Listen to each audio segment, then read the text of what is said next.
দাউদ হায়দারের জীবনে নির্বাসন, দেশ থেকে বিচ্ছিন্নতা, প্রিয়জন থেকে দূরে, দীর্ঘ একাকিত্ব ছিল বড় অভিজ্ঞতা। আমি ভালো আছি, তুমি কাব্যগ্রন্থে এই বিচ্ছিন্নতার আবেগ, স্মৃতি, প্রেম, লুকানো কষ্ট সবকিছু প্রকাশ পেয়েছে। এখানে ব্যক্তিগত কথা থাকলেও তার ভেতরে নির্বাসিত মানুষের গভীর মানুষের সত্য রয়েছে।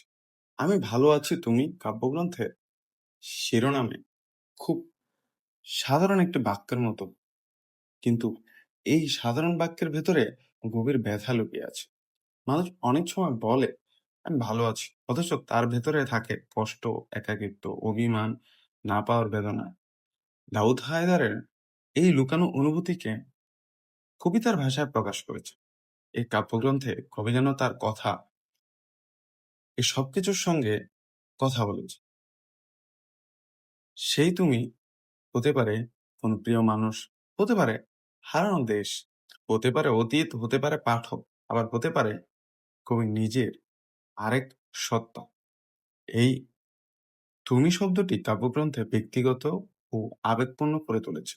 পাঠক মনে করে কবি সরাসরি তার সঙ্গে কথা বলছেন। এখানে ভালোবাসা সবকিছু আছে, কিন্তু তা সহজে সুখের ভালোবাসা নয়। এখানে ভালোবাসার সঙ্গে আছে দূরত্ব, অপেক্ষা, স্মৃতি এবং ব্যথা। কবি হয়তো দূরে আছেন কিন্তু ভুলে যাননি, কিন্তু তিনি হয়তো বলেন আমি ভালো আছি, কিন্তু সেই কথার মধ্যে বোঝা যায় তিনি আসলে নিজেকে সামলাচ্ছেন। তার ভালো থাকা এক ধরনের আত্মপ্রবঞ্চন, আর বেঁচে থাকার কৌশলও এই কাব্যগ্রন্থে নির্বাসনের অনুভূতি গভীরভাবে কাজ করে।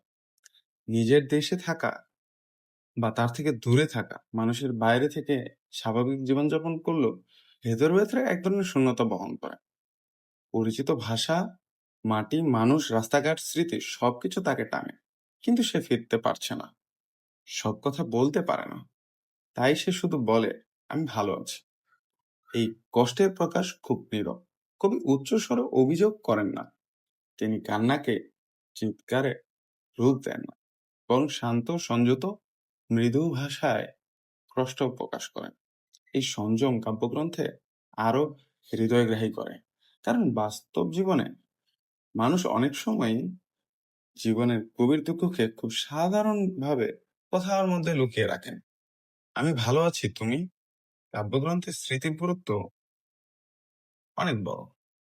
স্মৃতি এখানে একদিকে আশ্রয়, অন্যদিকে যন্ত্রণা।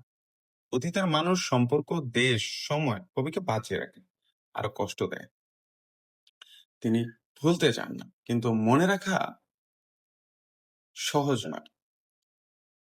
সহজ ভাষায় বলা যায় এই কাব্যগ্রন্থে লুকানো কষ্ট, দূরত্ব, ভালোবাসার কবিতা সবকিছুই রয়েছে। এখানে দাউদ হায়দারের দেখিয়েছেন মানুষের ভালো আছি কথাটি সবসময় সত্যিকারের ভালো থাকা বোঝায় না। কখনো এটি না ভালো থাকার সবচেয়ে নম্র ভাষা, কখনো এটি প্রিয়জনকে কষ্ট না দেওয়ার চেষ্টা, কখনো এটি নির্বাসিত মানুষের একাকী বেঁচে থাকার ঘোষণা। এই কাব্যগ্রন্থে পাঠক বুঝতে শেখায় মানুষের ভেতরের কষ্ট সবসময় বাইরে দেখা যায় না, অনেক সময় সবচেয়ে গভীরে লুকিয়ে থাকে, সবচেয়ে সাধারণ বাক্যের আড়ালে।